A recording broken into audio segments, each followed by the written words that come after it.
आज हम जिस चीज़ पे बात करने वाले हैं वो है Kirchhoff voltage law. Kirchhoff voltage law जो है ये इलेक्ट्रॉनिक्स के बेसिक्स लॉज हैं, जिसमें केवीएल किरचॉफ वोल्टेज लॉ और केसीएल किरचॉफ करंट लॉ और वीडीआर और सीडीआर के बारे में है।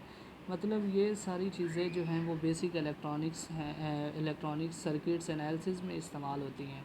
जो आज हम जिस पे बात करने वाले हैं वो है KVL. KVL Kirchhoff voltage law है। ये बड़ा सिंपल सा लॉ है। वो कहते हैं sum of all voltages is equal to zero. जैसे मैं आपको बिल्कुल सिंपल ज़बान में इस चीज़ को समझाऊंगा। जैसे मैंने एक सर्किट आपके सामने बनाया हुआ है।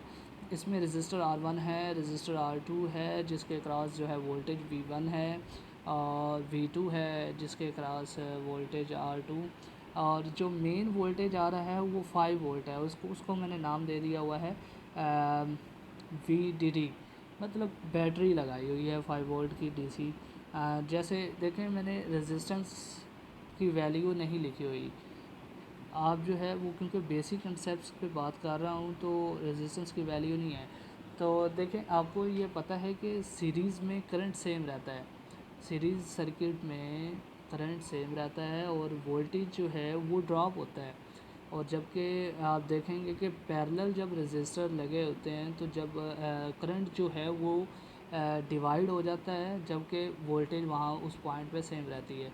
तो हम केवीएल पे ही फोकस करते हैं। तो केवीएल में ये एक सीरीज सर्किट बनाया हुआ है, 5 वोल्ट बैटरी है और करंट जो है वो उसमें सेम गुजर रहा है। तो देखें मैं अज्यूम करता हूँ कि ये 5 वोल्ट की बैटरी है। तो 5 वोल्ट की बैटरी सबसे ज़्यादा वोल्टेज इसी पॉइंट पे होगा, इसी पॉइंट पे। जब अब वोल्टेज जो है वो अब आगे आएगा तो इस रजिस्टर के अक्रॉस भी वोल्टेज कुछ ड्रॉप होगा, फिर इसके अक्रॉस कुछ वोल्टेज ड्रॉप होगा और वापस सारा इसमें चला जाएगा। अब देखें ये Kirchhoff voltage law is equal to, ये क्यों कहता है कि ये ज़ीरो के होता है, तो वो अभी मैं आपको नीचे एक्सप्लेन करता हूँ। सबसे हाई वोल्टेज था 5 वोल्ट, आपने इस तरफ लिख लिया। दूसरा ड्रॉप क्या हो रहा है, इसके क्रॉस ड्रॉप हो रहा है 3 वोल्ट। 3 वोल्ट मैंने अज्यूम किया हुआ है, ठीक है। अज्यूम 3 वोल्ट है तो 3 वोल्ट जो है वो ड्रॉप हो रहा है। तो ड्रॉप हो रहा है मतलब अब नेगेटिव कर देंगे इसके साथ, नेगेटिव 3 वोल्ट। और जो है 2 वोल्ट ये भी ड्रॉप हो रहा है, तो इसके साथ 2 वोल्ट लगा देंगे, -2 वोल्ट। अब देखें 5 - 3 - 2 इज इक्वल टू 0। यही है केवीएल का रूल, ठीक है। बेसिक्स अगर देखना है तो मतलब कुछ लोग इस तरह से लिखते हैं कि VDD -V1 -V2 is equal to 0। वो ये है कि ये 5 वोल्ट है और ये V1 है, इसके क्रॉस जो वोल्टेज ड्रॉप होगा, इसके क्रॉस जो वोल्टेज ड्रॉप होगा वो माइनस करके इज इक्वल टू 0 के लिखा हुआ है। ये सिंपल सा कंसेप्ट है। इस इक्वेशन को इस तरह से भी लिखते हैं कुछ लोग, VDD is equal to V1 plus V2। मतलब देखें ये सिंपल सी इक्वेशन है, इसको उठा के इधर ले आओ, माइनस है इधर आके प्लस हो जाएगा, देखो V1 V2। तो ये सिंपल सा रूल है। अगर आपको इस चीज़ की समझ नहीं आई तो मतलब मैं आप दोबारा रिपीट कर रहा हूँ कि अगर यहाँ पर 100 वोल्ट होता तो 100 वोल्ट होता तो ये इन दोनों के क्रॉस 100 वोल्ट ड्रॉप होता, ज़रूर होता। ये नहीं है कि इसके क्रॉस 10 हो गया, इसके क्रॉस 30 हो गया, बाकी जो बचा वो इधर से गुजरता हुआ इधर चला गया, ऐसा नहीं होता। ये कंसेप्ट अगर किसी के जहन में आ रहा है तो ये ऐसा नहीं होता। जितना वोल्टेज है वो इसके क्रॉस चलेगा, लेकिन ऐसा हो सकता है कि वो वोल्टेज ये रजिस्टर जो है वो होल्ड ही ना कर रहे हो, उनकी पावर रेटिंग जो है वो पावर जो है वो रेटिंग से एक्सीड कर जाए और ये रजिस्टर जल जाएँ।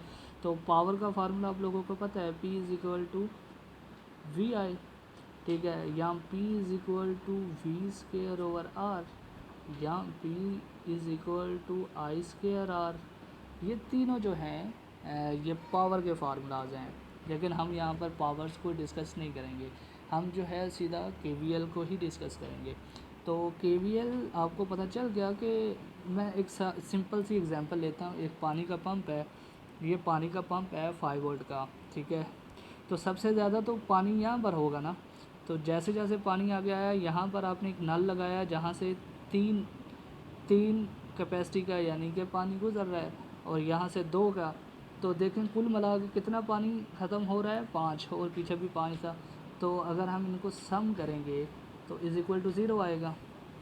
ये रूल है जो काफ़ी सिंपल रूल है कि आप जी दोस्तों, ये अब मैं एक एग्ज़ाम्पल लेके आया हूँ। ये एक्चुअली हम इस पे KVL ही लगाएंगे। KVL मतलब ये देखें 10 वोल्ट की बैटरी लगाई है, एक रेजिस्टेंस है, और ये देखें ये दो पैरेलल में रेजिस्टेंस आ गई। तो आप परेशान हो रहे होंगे कि हम इसको किस तरह से इस पे KVL लगाएंगे। तो ये सिंपल है, देखें ये दोनों आपस में क्या हो रहे हैं, पैरेलल हो रहे हैं। तो आप इनको क्या करो, R2 और R3 को पैरेलल कर दें, यानी R2 और R3 को पैरेलल कर दें। जब आपने इनको पैरेलल किया तो आप इसको नए रजिस्टर का नाम दे दें R4। जब आपने इसको R4 का नाम दे दिया तो आप फिर आप क्या कर सकते हो, अब ये देखो ये एक रजिस्टर बन गया, ये देखें ये एक रजिस्टर बन चुके हैं, ठीक है। अब आप देखें, अब आप लगा सकते हैं इस पर KVL का रूल लगा सकते हैं, कितना सिंपल होगा। आप देखें आपके पास 10 वोल्ट बैटरी है तो आपने 10 वोल्ट लिख दिया और आप इज़ इक्वल टू का निशान लगाएं। इज़ इक्वल टू करके फिर आप करें, इसके अक्रॉस जो हुआ था वो V1 था और इसके अक्रॉस जो वोल्टेज ड्रॉप हुआ था उसको आप V4 का नाम दे दें, V4। और देखें अब आप इन दोनों को प्लस कर दें, अब ये क्या होगा, V1 प्लस V4। तो ये V1 प्लस V4 जो है वो 10 वोल्ट के इक्वल हो जाएगा।